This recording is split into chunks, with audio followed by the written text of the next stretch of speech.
Hi.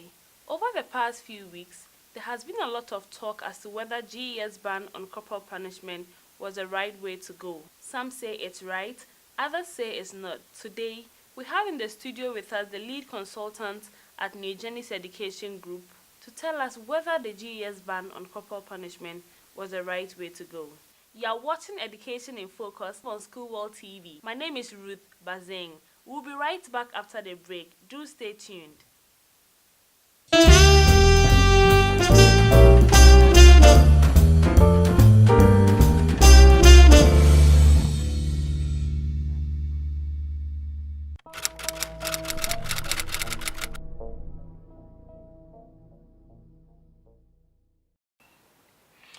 Thanks very much. Before I respond, I would want us to look at what corporal punishment is all about. And if you go to the Wikipedia dictionary or definition of corporal punishment, it says corporal punishment refers to causing deliberate pain or discomfort in response to undesired behavior by students in schools.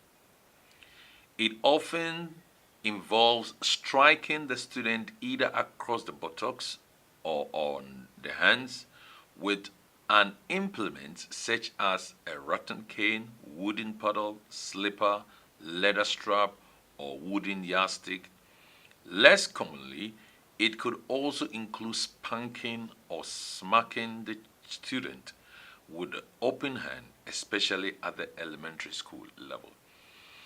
I go to schools, and sometimes when I go to school, I see teachers holding sticks and canes. But school should be a place where children, the primary focus is to learn. Discipline is not about controlling the person, but caning controls a person to act according to the adult's will, right? So discipline is rather control from within.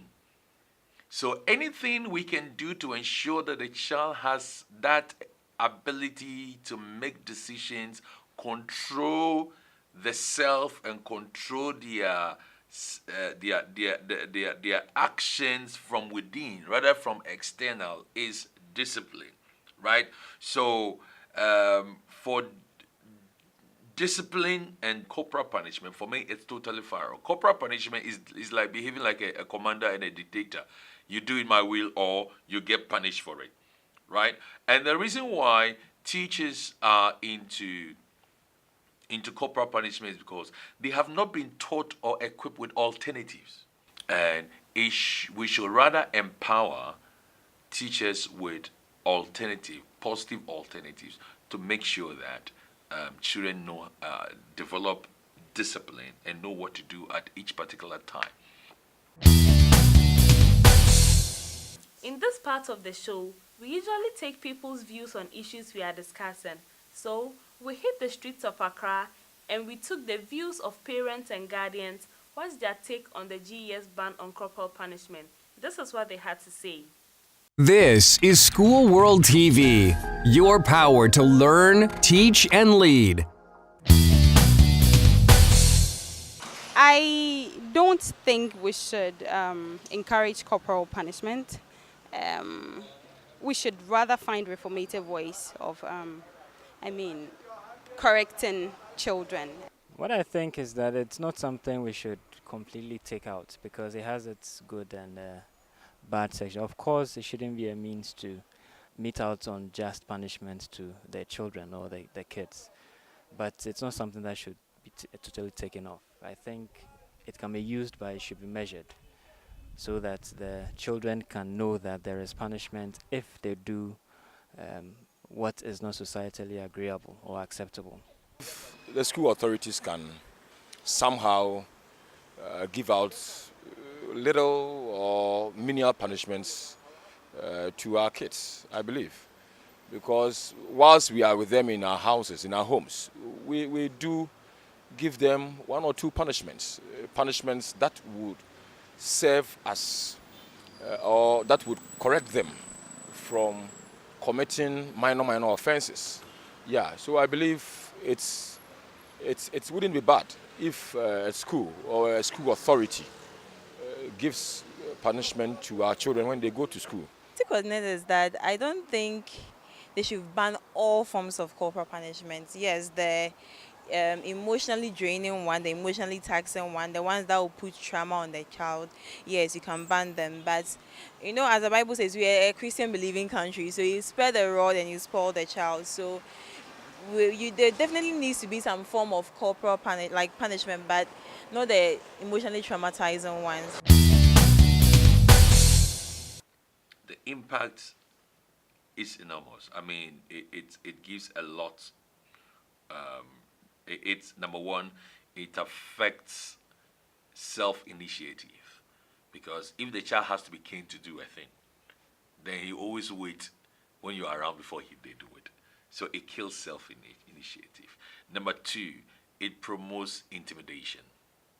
So the relationship between adults and children is broken. And children learn better when there's a good relationship between them and the adults. If they don't look up to you, they don't admire you, you are not inspiring to them, they will hardly take instructions from you. They will only do things to please you, and after that they do their own thing. But remember, it is natural for children to behave inappropriately, because it is through the inappropriate behavior that we teach the appropriate behavior.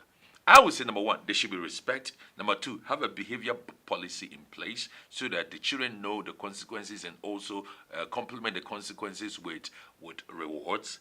Then also think through the behavior that causes concern and ask yourself, do the children have the skill it takes to actually do what we want them to do? Otherwise, the school has failed the child or the home has failed the child. Well, you've heard it all. Caning the child or subjecting the child to other forms of corporal punishment will not make any difference at all, but rather, correcting the child using other alternative measures will instill discipline in the child. Join us on another edition on Education in Focus on School World TV. My name is Ruth Bazane. See you next time.